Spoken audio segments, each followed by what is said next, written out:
Hello, everyone. We are your perfect mixed podcasters. My name is Connor Gibbons. My name is Jimmy Greenhack. My name is Isaiah Mason. Today, we're talking about the book I Am Not Your Perfect Mexican Daughter by Erica L. Sanchez. The book follows Julia Reyes, the main character, who is a young girl growing up in modern-day Chicago. Julia's older sister was killed recently by a big truck, and it has created a lot of strain on Julia and her parents' relationship. The essential question for our podcast episode is, what part do Julia's Mexican culture / heritage and her family's history play into the formation of her identity? Trigger warning, there are themes of sexual assault in this episode. The main ploy of the book, as you can tell by the title, is that Julia feels as if she is not the perfect Mexican daughter. She feels as her identity does not align with what her family and what her culture wants her to be. But her sister Olga seemingly was the perfect Mexican daughter, as she could do no wrong.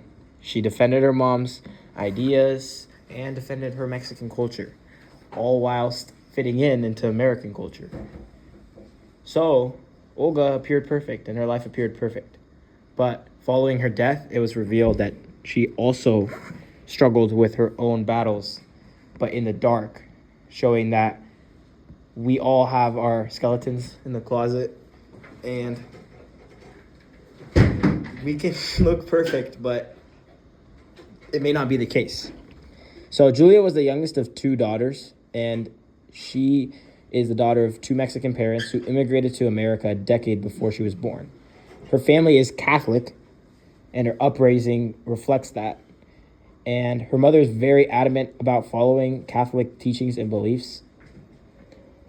Notably, Julia's mother, who is referred to as Ama in the book, was sexually assaulted, and that resulted in Olga's birth. And Julia, despite her family all being Catholic and traditional Mexican culture followers, she doesn't want to be that. She wants to leave home and become a writer and think on her own and think critically. And one of her main problems with her family is that when she tries to think critically, her parents dogmatically shut her up and just try to silence her, which is definitely not the right approach in any discussions regarding theology and culture, etc. Now, Omar, my friend, what do you think? I think a quote that shows key themes of isolation and loneliness is, there are times I feel completely alone, like no one in the world can possibly understand me. This is a significant quote because readers can form a connection with how Julia is feeling in the moment. Julia feels like she can't be herself because of the way her family standards and their culture expectations are, like, they put pressure on her. She wants to be a writer and live differently, but she's always being told to stay quiet and act like the perfect daughter. This makes her feel frustrated and isolated and misunderstood. It shows that when people don't feel free or accepted, they conform to standards. Now back to you, Jimmy. Well, to build on your comments, Omar,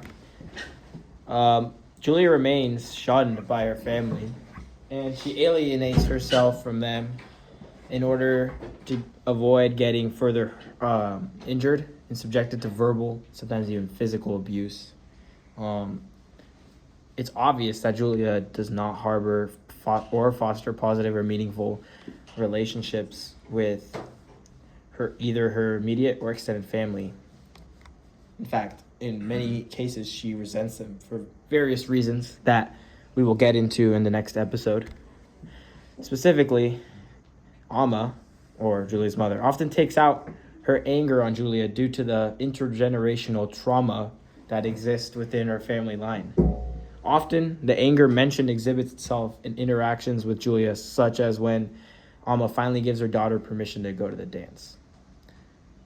But although the act might qualify as a miracle, according to Julia, the moment gets ruined by Ama telling Julia to better not act volada, which means flirtatious. Once again, Julia feels punished by the restrictions placed on her by her culture Furthermore, Julia elaborates on this exchange, saying that every time she says stuff like this, she feels ashamed and she does not know why because she hasn't done anything. Julia is not hurt by the validity of her mother's statements, but she's afflicted by the fact that her mother doesn't trust her to have self-control. And what further enrages her is that she's never given her mother a chance to doubt her, yet she still doubts her. And this negatively impacts her identity because it erodes the foundations of herself. This exchange provides a detailed perspective regarding the presence of intergenerational trauma within Mexican families. An inference available suggests that Alma most likely struggled with the same conversation with her own mother. In Mexican culture, especially in Catholic families, being flirtatious is seen as unpure and not ladylike or proper. Therefore, simple teenage love, like the love that Julia shares with Connor, is shamed, when really parents should address how to properly engage in a youthful relationship. Okay, Connor, what are your thoughts on the matter? So I would like to clarify before I speak that I was not involved in this book. Connor's another fictional character. But I would like to connect back to the essential disconnect between Julia and her parents. And I think one moment that properly highlights this is when Julia is helping Alma clean houses to make money. And Alma asks Julia how school's going. And as Julia is replying, she realizes that Alma isn't paying attention. She doesn't say much whenever I tell her anything about school. She had to drop out when she was in 8th grade. Appa quit when he was in 7th grade. It's strange not being able to talk to your parents about something so important. I believe this quote is powerful in showing this fundamental disconnect between Julia and her parents because it shows how Julia thinks she should be supported by her family and how her family wants to support her. And it connects back to how her family wants to keep her close to the traditional role and they don't see her aspirations of being a future writer as something that they should support or that she should even want to pursue. But yes, and it. Sorry, back to you, Jimmy. Jimmy has. I would like to add something. So Connor said that they didn't want to support her because of her writing, because it kind of goes against what the cultural values are for Mexican families, that women should stay at home and take care of the kids.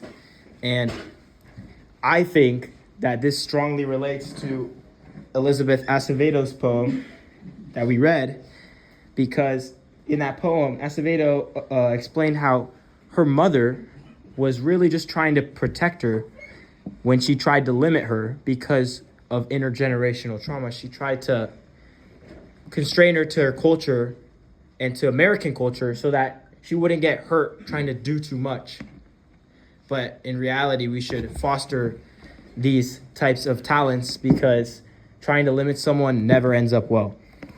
Continue, wow, Connor. Jimmy, that was quite beautiful. Thank you for that input. Hey, Isaiah, what do you think?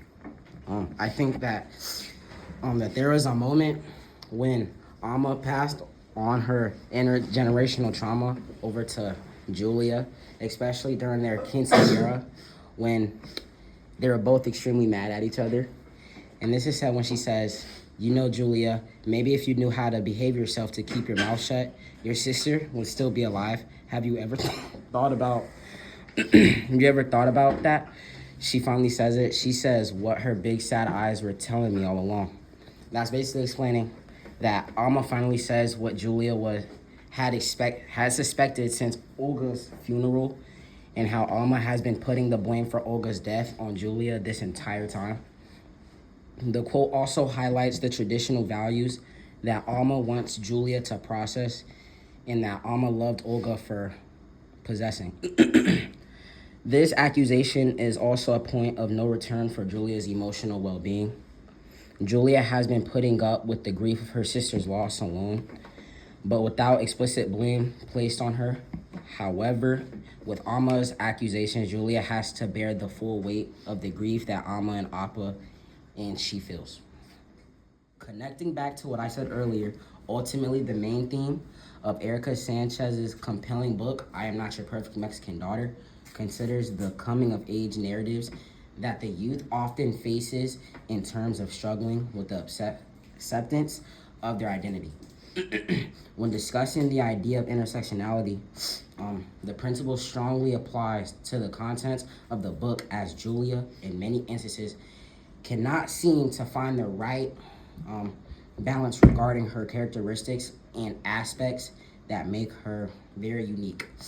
The book also explores the implications of living in a dual world, where two different cultures and negative intergenerational loops press their restrictions upon the young mind of an individual. Also, all things considered, reading and analyzing I Am Not Your Perfect Mexican Daughter book allows the audience to reflect upon their own identity and to accept and embrace it on the path towards growth and the maximization of their full potential. Thank you very much for listening to today's Thank episode. you guys. Tune in for the next one.